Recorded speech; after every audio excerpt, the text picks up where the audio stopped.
നമ്മുടെ ഇസ്ലാം ദീനിനെ നമുക്ക് പഠിപ്പിക്കാൻ വേണ്ടി വന്ന റസൂലുള്ളാഹി സ്വല്ലല്ലാഹു അലൈഹി വസല്ലം കൊണ്ടുവന്ന ഖുർആനിലും ഹദീസിലും റസൂലുള്ളാഹി സ്വല്ലല്ലാഹു അലൈഹി വസല്ലമയുടെയും സഹാബാക്കളുടെ ചര്യയിലും നമുക്ക് പഠിപ്പിച്ചു തന്നത് അംബിയ ഔലിയാക്കൾ അതുപോലെ സ്വാലിഹീങ്ങൾ അവർക്ക് വേണ്ടി ദുആ ചെയ്യുന്നതിലാണ് നിങ്ങൾക്ക് പുണ്യം, അവരോട് പ്രാർത്ഥിക്കാൻ പാടില്ല എന്ന് പല ഹദീസുകളിലും റസൂലുള്ളാഹി സ്വല്ലല്ലാഹു അലൈഹി വസല്ലം നമ്മളെ പഠിപ്പിച്ചിട്ടുണ്ട്.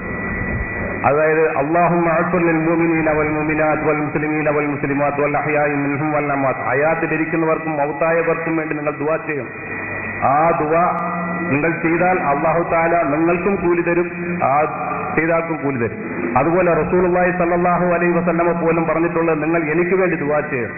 അതായത് നമ്മൾ ബാങ്ക് വിളിക്ക് ശേഷം പോകുന്ന ദുആ അല്ലാഹുമ്മ റബ്ബ ഹാദി ദഅവത്തി തമ്മ വസ്സലാത്തുൽ ഖായിമത്തി മുഹമ്മദൻ വസീലത വൽ ഫദീല, അതായത് വസീല വൽ ഫദീല എന്ന പദവി ഞങ്ങളുടെ നബിക്ക് നൽകണേ എന്ന് നമ്മൾ റസൂലുള്ളാഹി സ്വല്ലല്ലാഹു അലൈഹി വസല്ലമക്ക് വേണ്ടി ദുആ ചെയ്യണം.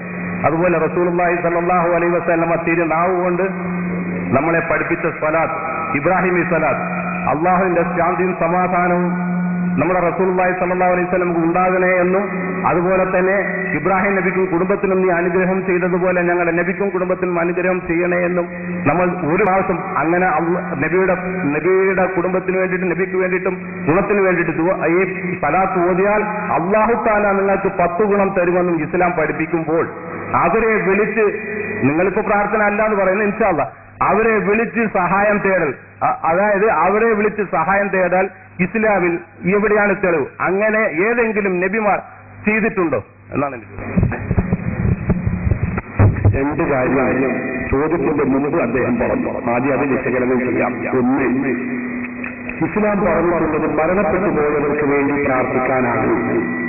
മരണപ്പെട്ടു പോയ അമ്പിയാക്കൾക്കും ഔലിയാക്കൾക്കും മുസ്ലിംകൾക്കും പ്രാർത്ഥിക്കാനാണ് പറഞ്ഞിട്ടുള്ളത്. ശരിയാണ്, അങ്ങനെ ഇസ്ലാം പറഞ്ഞിട്ടുണ്ട്. അത് അദ്ദേഹം പറഞ്ഞത് ശരിയാണ്. രണ്ടാമത് അദ്ദേഹം പറഞ്ഞു, അതേ അവസരത്തിൽ അമ്പിയാക്കളോടും ഔലിയാക്കളോടും പ്രാർത്ഥിക്കാൻ പാടില്ല. പ്രാർത്ഥന എന്ന് പിന്നെ തിരിച്ച് സഹായം ചോദിക്കലെന്നാക്കിയിട്ടുണ്ട്. അതുകൊണ്ട് ഞാൻ അങ്ങനെ പറഞ്ഞു, അമ്പിയാക്കളോടും ഔലിയാക്കളോടും സഹായം ചോദിക്കാൻ പാടില്ല എന്നാണ് ഇസ്ലാം പറഞ്ഞിട്ടുള്ളത് എന്നാണ് അദ്ദേഹം പറഞ്ഞത്. ആദ്യം ആമുഖം പറഞ്ഞത്. അതുകൊണ്ട് ഞാനത് വിഷയം തിരിയാൻ വേണ്ടി പെട്ടെന്ന് നമുക്ക് കാര്യങ്ങൾ ഗ്രഹിക്കാൻ വേണ്ടി ചോദിക്കുന്നു.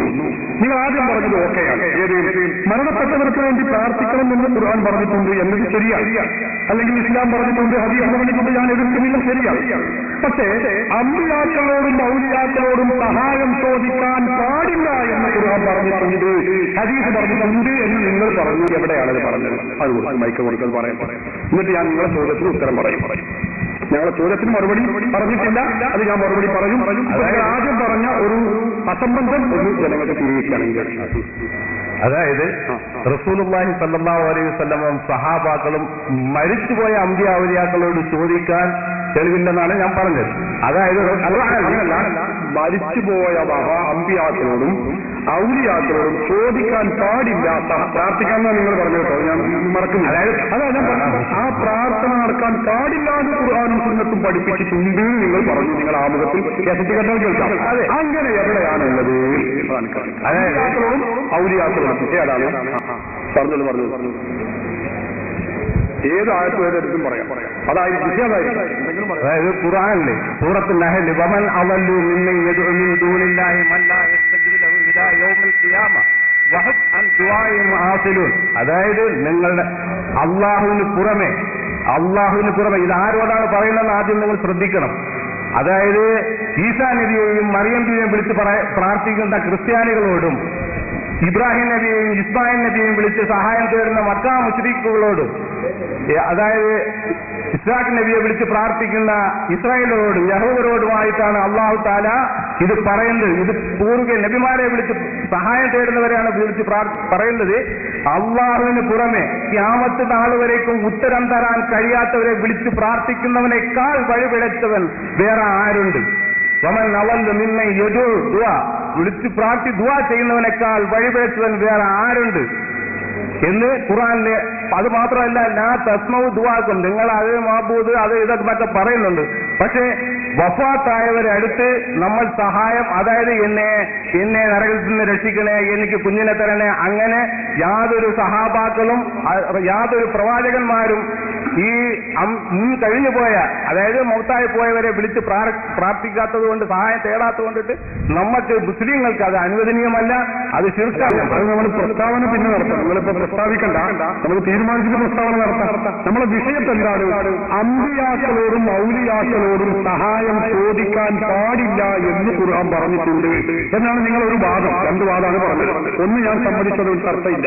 രണ്ടാമത്തെ വാദം, അമ്പിയാക്കളോടും ഔലിയാക്കളോടും സഹായം ചോദിക്കാൻ പാടില്ല എന്ന് ഖുർആൻ പറഞ്ഞിട്ടുണ്ട് എന്നാണ് നിങ്ങൾ പറഞ്ഞത്. അപ്പൊ ഞാൻ ചോദിച്ചു, അത് ഖുർആനിലെവിടെ, അതിന് ആയത്ത് എവിടെ, ഹദീസ് എവിടെ? അപ്പൊ നിങ്ങൾ പറഞ്ഞു ഒരു തെളിവ് സൂറത്തുൽ അഹ്സാബിലെ 5-ാമത്തെ ആയത്ത്, വമൻ അദല്ലു മിമ്മൻ യദഉ മിൻ ദൂനില്ലാഹി മൻ ലാ യസ്തജീബു ലഹു ഇലാ യൗമിൽ ഖിയാമത്തി വഹും അൻ ദുആഇഹിം ഗാഫിലൂൻ എന്ന ആയത്താണ് തെളിവ് എന്നാണ് നിങ്ങൾ പറഞ്ഞത്, അല്ലേ? ഞാൻ ചോദിക്കുന്നു, ഈ ആയത്തിൽ അമ്പിയാക്കളോടും ഔലിയാക്കളോടും സഹായം ചോദിക്കാൻ പാടില്ല എന്നാണെന്ന് ഈ ആയത്തിന്റെ ഏത് പദത്തിന്റെ അർത്ഥമാണ്? ഒന്ന് വിശദീകരിക്കും. മുസ്ലിയാരെ, ഈ ആൾക്കാരെ വട്ടം കളിപ്പിക്കുന്ന പണി നിർത്തണം. കാരണം ഞാൻ നേരത്തെ പറഞ്ഞില്ലേ, അല്ലാഹു തആല ഇബ്രാഹിം നബിയെയും ഇസ്മായിൽ നബിയെയും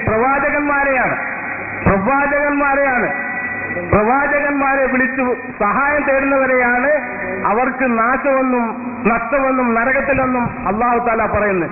എന്നിട്ട് ഔലിയാക്കളടുത്ത് ചോദിക്കേണ്ടാണ് എവിടെയാ ഉള്ളത്, അമ്പയാക്കളടുത്ത് ചോദിക്കാനാ എവിടെയാണുള്ളത്? ഇത് ഏത് സാധാരണക്കാരനും മനസ്സിലാവുന്ന രീതിയാണ്. അതായത് അല്ലാഹു തആല നബി മുഖേനയാണ് പറയുന്നത്. നബി മുഖേന പറയാണ് ഈ നബിമാരെ വിളിച്ച് സഹായം തേടുന്നവരെയാണ് പറയുന്നത്.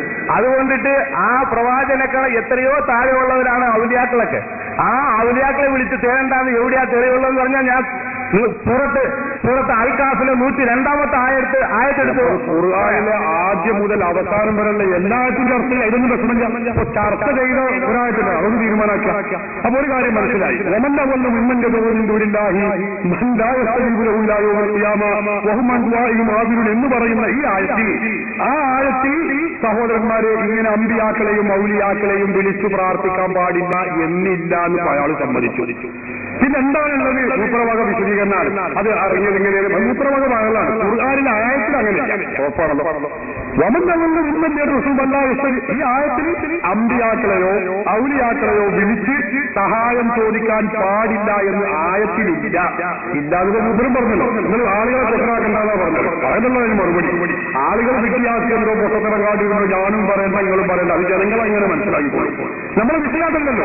ഈ ആയത്തിൽ എവിടെയാണ് പറഞ്ഞിട്ടുള്ളത് എന്നായിരുന്നു എന്റെ ചോദ്യം. ഈ ആയത്തിലെ ഏത് പദത്തിന്റെ അർത്ഥമാണത് എന്ന് എനിക്കറിയേണ്ടത്. അമ്പിയാക്കളോടും ഔലിയാക്കളോടും സഹായം ചോദിക്കാൻ പാടില്ല എന്നൊരു രേഖയായി ചിലപ്പോൾ ഈ ആയത്ത് ഉദ്ദേശിച്ച് ഈ 102-ാം ആയത്തോട് നിൽക്കട്ടെ, അത് കഴിഞ്ഞിട്ട് നമുക്ക് ചർച്ച ചെയ്യാം. ഈ ആയത്തിൽ ചോദ്യ ആയത്തിൽ ഏത് പദത്തിന്റെ അർത്ഥമാണ് അമ്പിയാക്കളോടും ഔലിയാക്കളോടും സഹായം ചോദിക്കാൻ പാടില്ല എന്ന് പറഞ്ഞത് എന്ന് വിശദീകരിക്കാൻ നിങ്ങൾക്ക് കഴിഞ്ഞിട്ടില്ല. അത് നിങ്ങൾ ആളുകളെ പ്രസംഗിപ്പിക്കേണ്ട അത് പറഞ്ഞതുകൊണ്ട് അതിന്റെ മറുപടി ആവില്ല. അത് പിന്നെ നിങ്ങൾ നടത്തിയത് നിങ്ങളെ വക ഒരു വിശദീകരണമാണ്. നമുക്ക് മുജാഹിദുകളുടെ വിശദീകരണം ആവശ്യമില്ല.